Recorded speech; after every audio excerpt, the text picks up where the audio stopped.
Assalamu alaikum and good day. My name is Fazlin Hazira binti Mohammed. Today I'll be presenting the proposal for my final year project entitled The Effect of Cadmium Exposure on the Development of Orochromis niloticus through Evaluation of Fluctuating Asymmetry. Let me first start by introducing the topic today.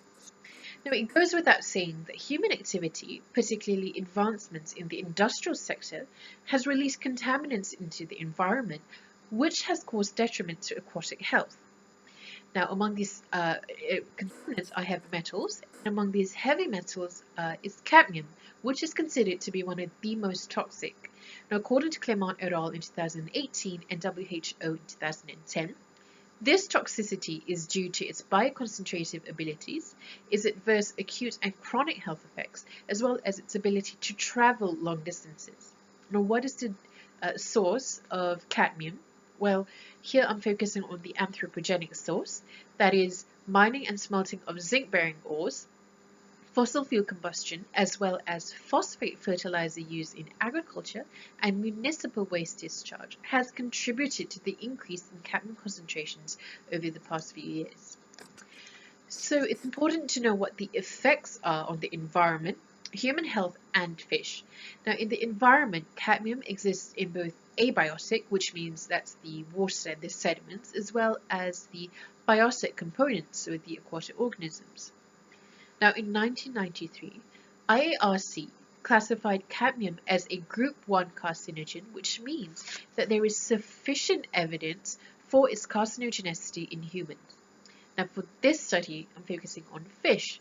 Now, even at very low concentrations, or at low concentrations, cadmium can affect the growth of these freshwater fish, which are intended for human consumption.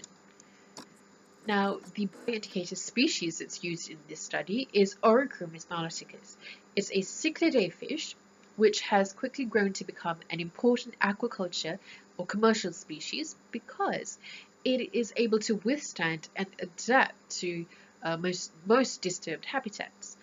Now, this adaptability and hardiness is what contributes to it being a bioindicator of environmental stress. It's able to concentrate and store waterborne pollutants, and it's resilient towards environmental stress. So here, there's two things. It's able to respond to exogenous stresses by adapting, but it's also resilient enough to withstand the introduction of a detrimental substances, therefore making it an ideal model for research. So we talked about the bioindicator species that will be used. Now I want to talk about the biomonitoring tool that I'll be using in this study. Now, there have been various methods to assess the effects of environmental stresses on development, but FA is actually seen as a simple, rapid, and inexpensive tool according to Graham. Now, in a seminal paper published by Van Valen in 1962 on fluctuating asymmetry, defines FA as random deviations from the perfect symmetry of bilaterally symmetrical organisms like fish.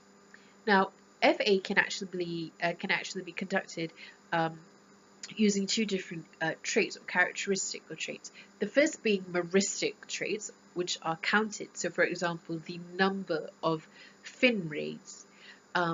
Or it could assess morphometric traits, which are measured, so the length of fin rays.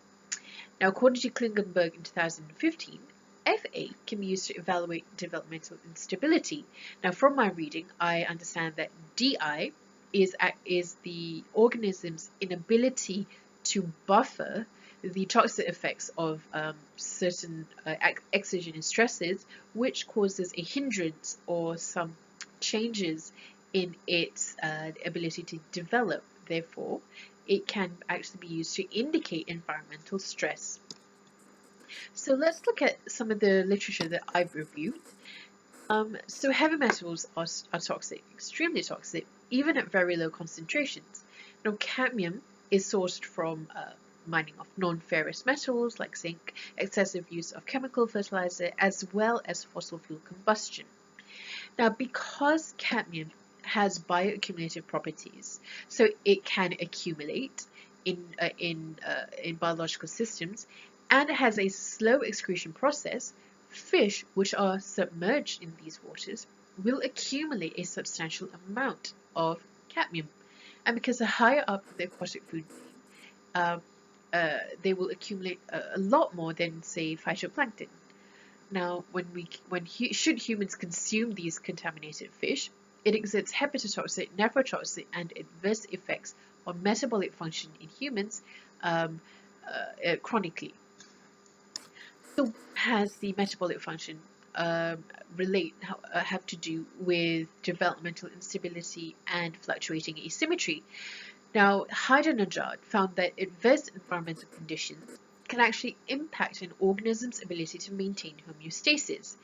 Now, a poor homeostatic performance is related to or affects the structural shifts in the ideal symmetry. So you can see here this direct link.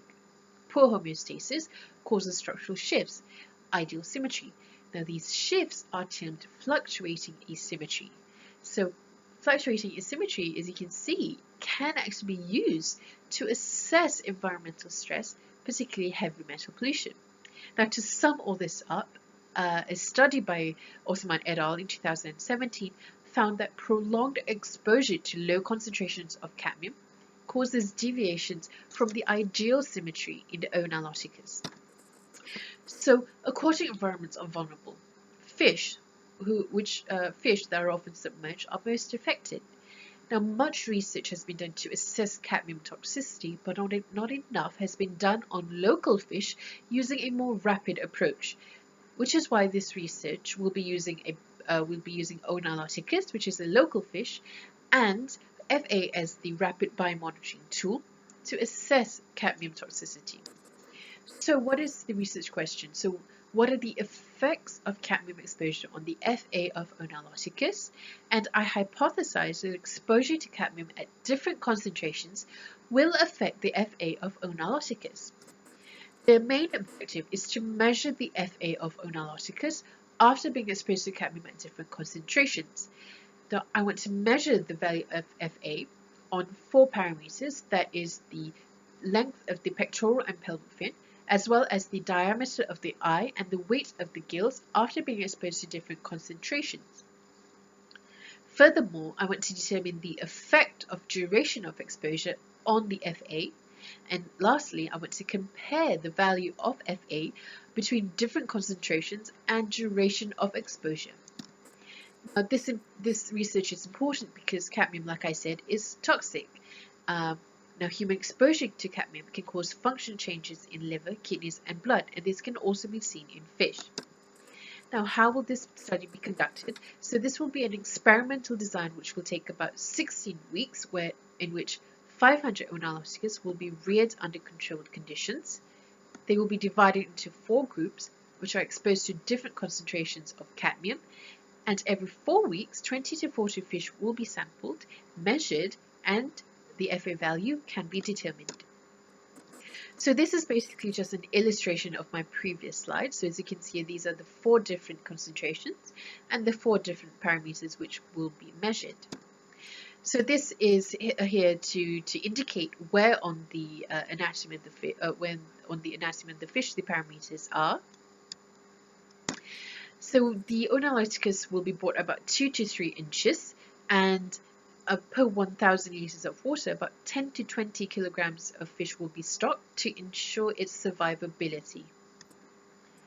So the cadmium nitrate solution will be prepared using this formula, and the fish will be sampled by selecting them using a net, leaving them out to dry and for them to die, and the parameters will be measured using vernier calipers and Mettler-Toledo PL302, which will weigh the gills with. So these are the instruments. So FA can be determined using this formula, which I've sourced from Wilkins. So this is actually a formula that's been used in multiple research. Now, according to Beasley in 2013, high FA values are associated with environmental stress. Now, in terms of its statistical analysis, for the first objective, I want to use descriptive statistics. So, because I want to find the average FA value among the 4 different parameters.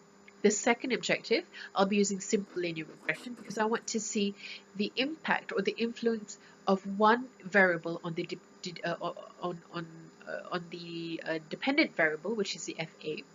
And the third statistical analysis for the third objective will be two-way ANOVA because I want to compare between 3 or more sample means and to find if there is a significant interaction between different concentrations and duration of exposure.